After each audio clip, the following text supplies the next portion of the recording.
Welcome back to Rules of Engagement. We just went over a Zerg replay, then we went over a Protoss replay. We're about to jump into a Terran replay. This is submitted to me as part of the Thursday's community critique session. Of course, every Thursday you guys send me your replays, majorleaguegaming.com/replays, and then I go over them. 3 of them that get picked out, I go over them on Thursdays. And of course, at the end of this segment, I'll be doing question and answer, so be sure to tweet me your questions. My Twitter is @ISAxstep.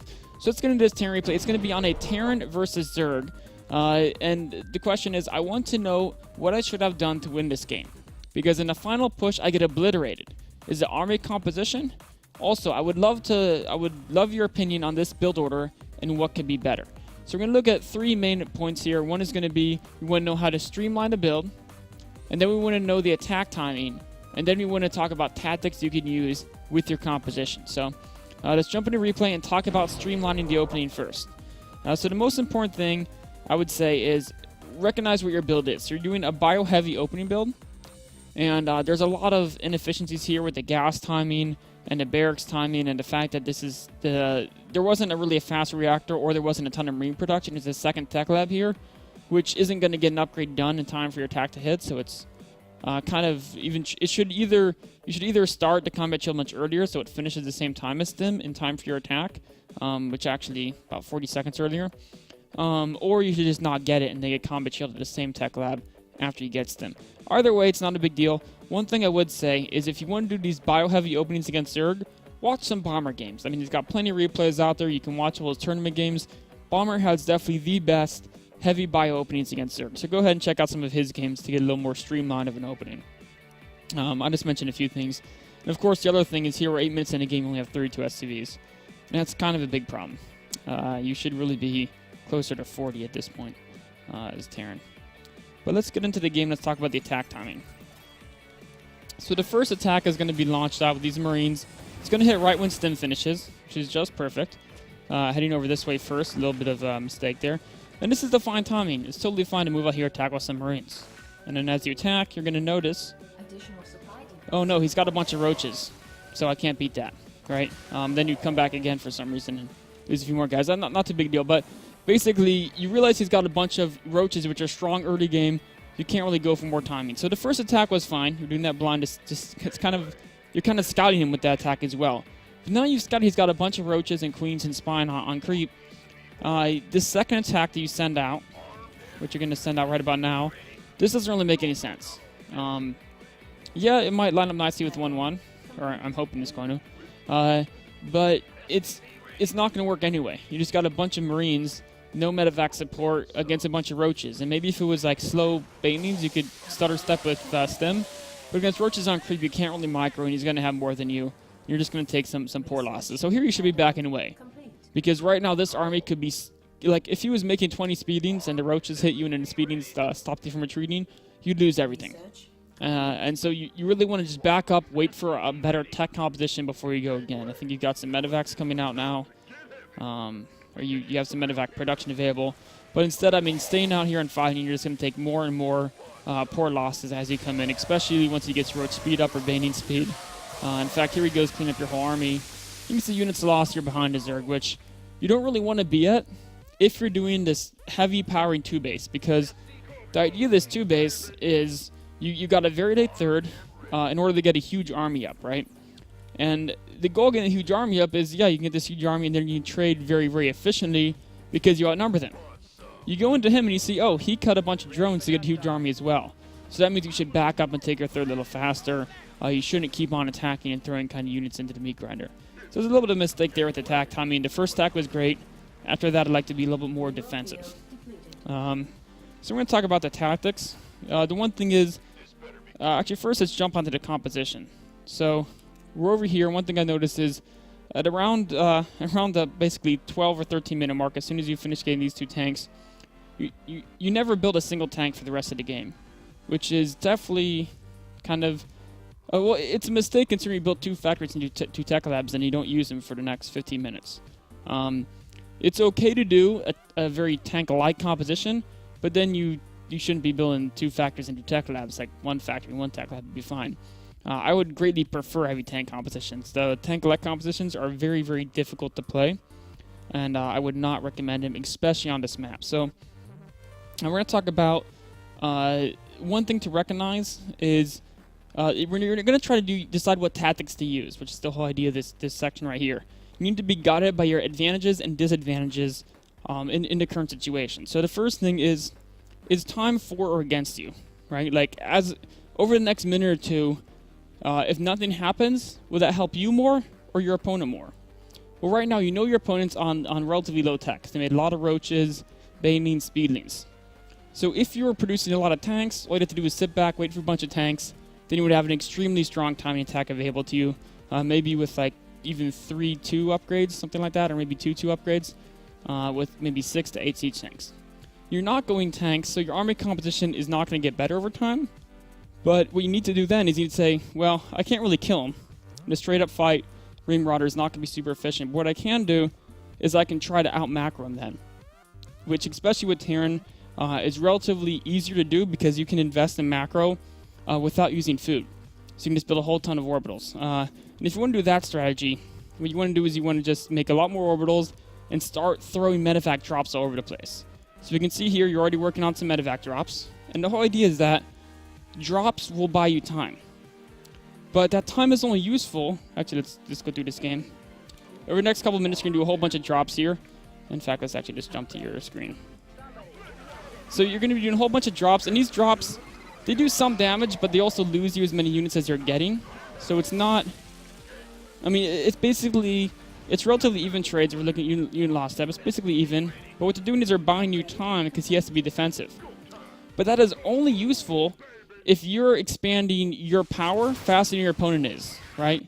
So right now you're being annoying, you're harassing. We're going to kill this third, but you sacrifice 2 full medevacs for it. So it's, again, kind of a wash as far as resources lost there.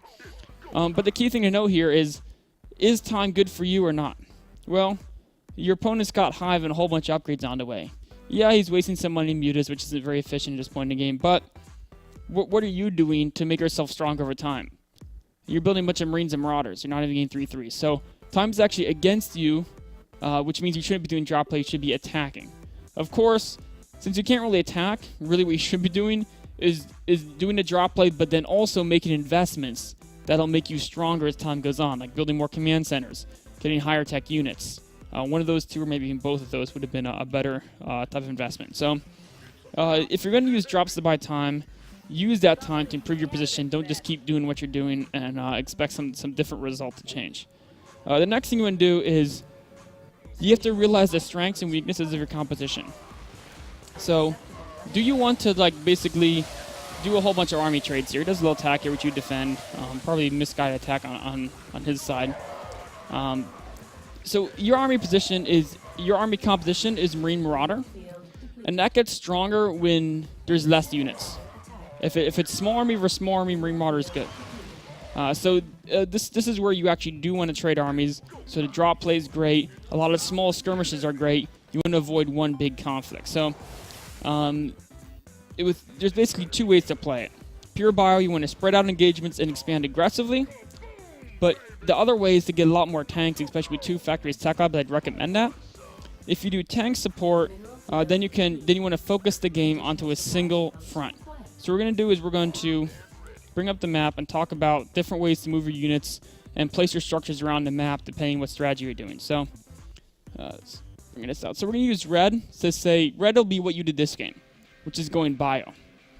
So going bio, you're going to want to have a bunch of different units patrolling different sections of the map to attack different areas. So you're going to have a group over here, let's say, that can thread in this space, or can get in medevacs and fly over here, or can head down here.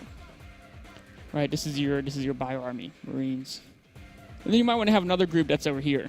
And this is also, in medevacs, it can cancel this bottom right base. It could come over here, and it can come over here. So you've got a lot of different threat angles, and as you can notice, Marines again, you're going to be working the side angles because you're trying to spread out the game. Also, doing this style, you're going to be less cost efficient, so you need a lot more bases. So you want to be taking this base over here, and these are bases you can lift up and abandon pretty easily. And the idea is you're playing a map control style, and you want to take a lot of bases. So you should be taking all of these. Then the other option is, let's say you were playing tanks, right? So if you're playing a more tank style, what you do here is, of course, you're going to have your base here. Oops, your base here. And then you're again going to take this one. And what you're going to do is you're taking this one instead of the base up here. And the reason why is because then you can put your entire army, your giant army, we're going to put a little armored division symbol there. And this army is just going to slow push this way. And that's the goal of the tank army. You force the battle onto this section over here, right? That's where you want the battle to be. And if with a good tank spread, you're going to be very, very cost efficient. So you either need to go tanks and take this place, or you need to expand everywhere. If you jump back in the game and see what actually happened, you're not going tanks, but there's no command centers in production.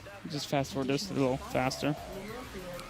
So you're not really expanding everywhere. You're just staying on low economy Marine Marauder, and then you're doing like one concentrated attack, which actually worked out probably better than it should have because he wasn't really microing his infestors. Now you're starting to spread units around a bit, and this is actually the right approach to playing Marine Marauder. You want to start sending small squads everywhere, try and do what damage you can do. But the problem is now your squads are cleaned up, and what do you have left? Right now your army's all of a sudden down to it's basically about equal to him. Whereas you need to be able to rebuild faster than him, because even though your army is equal size, he's way more efficient because he's going to have Infestor Ultralisk. Well, he should have more Infestors and more Ultralisk, but he has the money. So once he gets more Infestors and Ultralisk, you'll be in a little bit of trouble. Right now it's okay because he's roaches, but as he goes to Infestor Ultralisk, you're going to be in trouble because you can't continue to rebuild your army very fast. Right? If you look at the income graph, you're basically the same as him. Maybe slightly, well, you're the same right now, but you're going to be slightly worse because you just mined out of all these bases, and they're down to one base economy. Whereas your opponent, he's got one base mining there, and he's going to be on 3 base economy pretty soon. So you got to either kill these bases right now, or more preferably, you actually want to just kill your opponent, or expand to all the corners yourself. Put some planetaries there. At least expand this place and this place, because if you don't do that, you're going to be overrun. In fact, this Muta transition kind of caught you off guard there. And then from here, he's just going to be way stronger, because if you look at the unit production tab, he's going to be building Ultralisk and then probably Infestors, maybe. Well, maybe not Infestors, but even Ultralisk Baneling is pretty efficient versus Marine Marauder, unless you have insane control on your spreading. So the idea here is you didn't get the economic advantage you needed playing this composition, and that's why your opponent all of a sudden has a much larger army size than you, because he had a greater economy so he could support it. So if you go back to the 3 ideas of this game, is one is you want to streamline your opening a little bit more. I was just watching some bomber replays for that. And then 2 is when you pick your composition, understand the tactics you need to use. So if you're going to be going Marine Marauder, you need a lot of bases. If you're going to be going tanks, Marines, Marauders, and very tank heavy, then you want to conserve your army till it gets very large, and then force the battle into a single front. So I hope you guys enjoyed this talk about TVZ tactics. We're going to take a quick break, then we'll be on to question and answer period.